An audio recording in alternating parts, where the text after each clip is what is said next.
Shalom, shalom, shalom. All praises to Yahweh by Hashem Yahushai by Hashem Kadash. Yahweh is the Most High God, and Yahushai is who the world inwardly calls Jesus Christ. And double honor to the apostles and the elders of Great Millstone, who been ruled well through the Spirit, teaching His word and believing His word to the best of their ability. Lord willing, the Most High can continue to put in their spirit to endure. And a mighty shalom to the hopeful elect that is scattered four corners of the earth, teaching His word and believing His word to the best of their ability. Lord willing, the Most High continue to put it on their hearts to endure. Shalom to the wives and the single sisters that's believers of this word. Lord willing, the Most High continue to put it in your spirit to pursue to be a loving and silent wife and to endure. And Lord willing, the Most High have mercy on other brothers and sisters that's not in the faith. The title of this lesson, Lord willing, is this fragrance is received different by those who believe and those who believe not. I'm saying it again.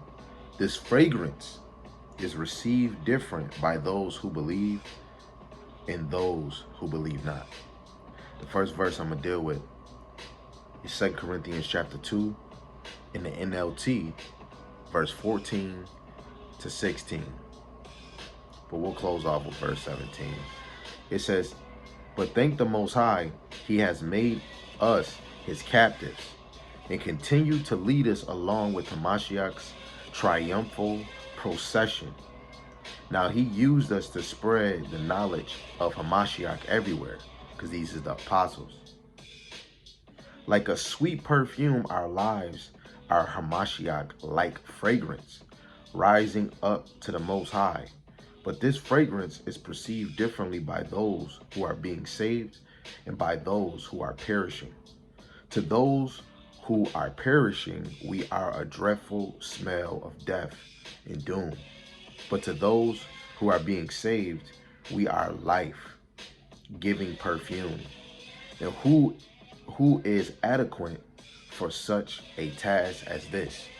So who is going to rise up and be that fragrance to the ones that believe, and to be that death of doom to the ones that don't believe? And if that's you, you need to rise up, get up, be active, be occupied, and double up and seek His face forevermore. Every man and every woman that say that they believe in Yahweh Hashem Yahushai should try their best to obtain that Hamashiach-like fragrance, right? So this is 1 Corinthians chapter 1, verse 18. And I'm going to drop down to 21 in the KJV. "For the preaching of the cross is to them that perish foolishness, but unto us which are saved, it is the power of the Most High." Drop it down to verse 18. For after that in the wisdom of the Most High, the world by wisdom knew not the Most High. It pleased the Most High by foolishness of preaching to save them that believe. You know? So what do? We preaching of the cross, man. We preaching of Hamashiach Yahushai. Let alone this preaching is foolishness. But this is only for the ones that truly believe. So to the ones that don't believe, yes, I am a fool. Yes, we are fools. You know, it's a whole lot of us being a fool for the Lord. Are you? You must not believe if this walk is foolish to you. It smells good to me. And I like smelling good. I like looking good. But when you do it in the spiritual way, it hit way different. This is 2 Corinthians chapter 4, verse 3. "But if our gospel be hid, it is hid to them that are lost." You know, you can't get this. You can't understand this smelling because you lost this. It was hid to you.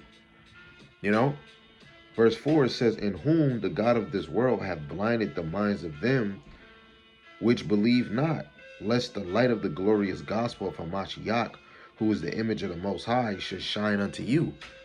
Only way Hamashiach Yahushai gonna shine unto you is if He abide in you. That's why when you come follow Hamashiach Yahushai, especially as men, you ought to do what He does. Lay yourself down as a living sacrifice for this ministry, for his children, for the elect.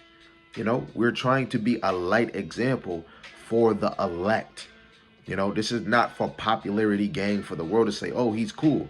This is for the elect to drop what they're doing, just like the sons of Zebedee and Peter, when they dropped whatever they was doing and follow Hamashiach Yahushua. If you want that fragrance, you're going to do it. Right? Let's go to Luke. I'm going to read this in the KJV and in the NLT. This is Luke chapter 2, verse 30 to 35. For my eyes have seen thy salvation, which thou hast prepared before the face of all people, a light to the Gentiles, Salaki, a light to lighten the Gentiles in the glory of thy people Israel. And Joseph and his mother marvel at those things which were spoken of him. And Simeon blessed him and said unto Mary his mother, Behold, this child is set for the fall and rising again of many in Israel, and for a sign which shall be spoken against, yea, a sword shall pierce through thy own soul also, that the thoughts of many hearts may be revealed. This is going into Hamashiach Yahushai. You know, many people would just fall by this understanding because they don't believe it. It's a stumbling block unto them. But to others, this shall be a rising. You know, we're gonna wake up out of that dunghill. We're gonna wake, our bones is wakening up. This is Luke again, chapter 2, verse 30 to 35 in the NLT. It says, I have seen your salvation, which you have prepared for all people. He is a light to reveal the Most High to the nation, which we can see in St. John, the 1st chapter. And he is the glory of your people, Israel. Yahushai's parents were amazed at what was being said about him, about Yahushai. Then Simeon blessed him, and he said to Mary, the baby's mother, this child is destined to cause many in Israel to fall, and many others to rise. He has been sent as a sign from the Most High, but many will oppose him. As a result, the deepest thoughts of many hearts will be revealed, and the sword will pierce your very soul. You know, later on, that sword that's gonna actually come is gonna be those nukes. You know, but it's gonna all happen when the coming of Hamashiach Yahushai. But the world is gonna already be kindled. You know, it's gonna already be going through chaos. But just the teaching of Yahushai when it came into play, even though our forefathers, the righteous, you know, the ones that was walking in the bosom of the Lord, they were already teaching of Yahushai. Just a lot of us couldn't understand it. We couldn't see it. You know, the Lord says it in Psalms 118, verse 21, 22 or 22, that it was marvelous in the eyes of the Lord. You know, because that stone was a stumbling block to the builders. You know, and it's a lot of us that are builders, teachers, evangelists, prophets, apostles that can be false in this thing. But then you have men and women that is sincere on this thing. And it goes back to Proverbs 11, where the Lord has a righteous balance. So we need false teachers and you need righteous teachers, you know. But let's keep going. Let's go to St. John, the 9th chapter.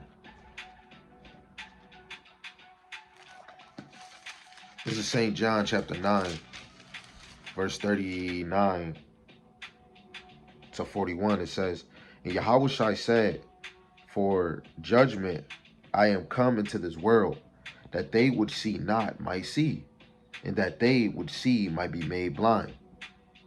And some of the Pharisees which were with him heard these words, and said unto him, are we blind also?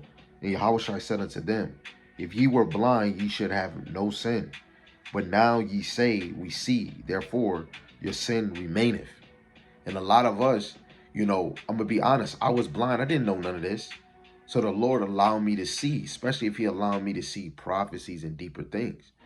Well, before I was blind, but it'd be a lot of men that come in this thing. I can see, instead of taking the acknowledgement, I don't know this, you know, and the Lord is going to make them blind. And it just made me think of something in history that happened. A beautiful, beautiful moment in history. I believe this is First Kings, the 6th chapter.